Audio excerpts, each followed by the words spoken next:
Welcome back to the Internal Communication Strategies podcast. I'm Yogesh. And I'm Lily. Today, we're talking about a topic that every organization is grappling with right now: communicating effectively in hybrid and remote work environments. That's right.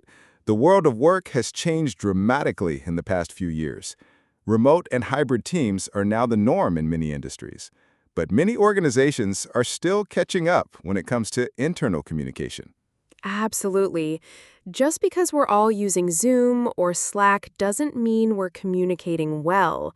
In fact, sometimes we're just digitally overwhelmed. Well said.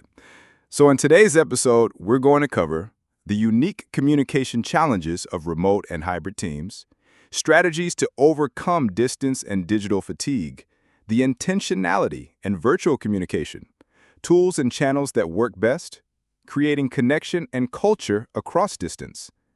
Let's kick it off with the challenges. Yogesh, what are you seeing most in your work with remote teams? Several common issues: lack of visibility. People don't know what others are working on. Asynchronous confusion. Time zone delays create misalignment. Isolation and disconnection. Less casual interaction.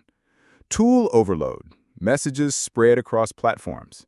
Message misinterpretation without tone or body language. I can relate to all of those, especially isolation. Sometimes it feels like you're working in a vacuum. Yes, remote teams have to work harder to stay connected. In co-located teams, connection happens organically. Remotely, you have to design for it. Let's talk about that design. What can organizations do to improve communication in remote or hybrid settings? Start with 3 mindset shifts. Be intentional. Every message, every channel, every meeting should have a purpose. Be inclusive. Make sure remote workers don't feel like second-class citizens. Be structured. Unclear communication creates chaos across time zones. Intentionality is a big one.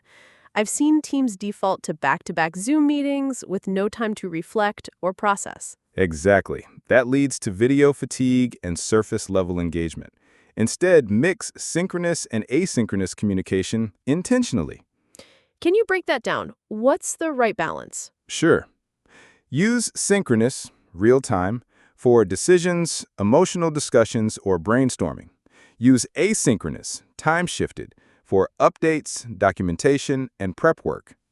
So a good example would be brainstorm ideas together live, but review the project plan on your own time. Exactly.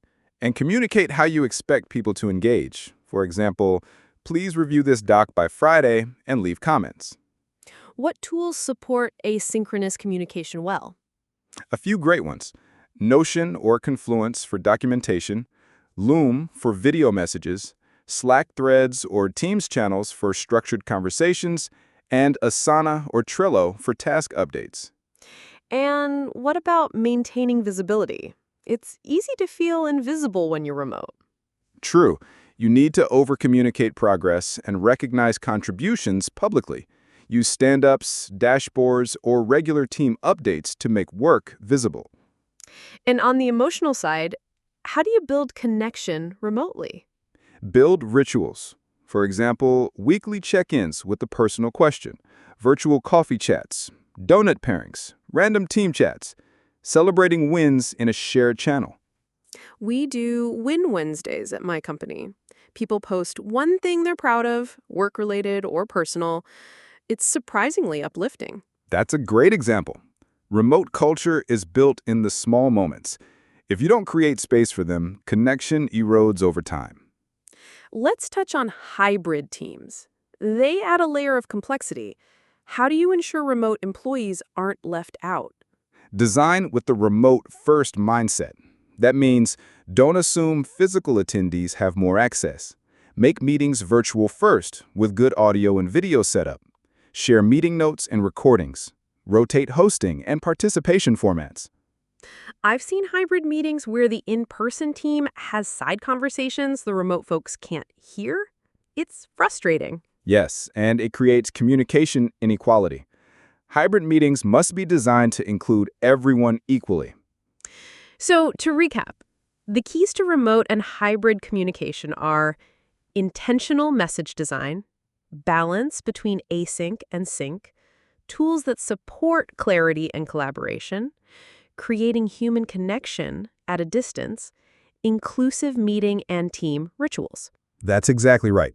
And remember, communication in remote and hybrid teams isn't just harder, it's also an opportunity. You can build more diverse, thoughtful, and scalable communication cultures. That's inspiring. Yugesh, if you could give one golden rule for remote internal communication, what would it be? Thank you, Lily. And to our listeners, audit your current remote or hybrid communication this week. What's working? What's creating friction? Don't assume, clarify. In remote settings, always be explicit. Timelines, expectations, next steps. Tone. Clear is kind.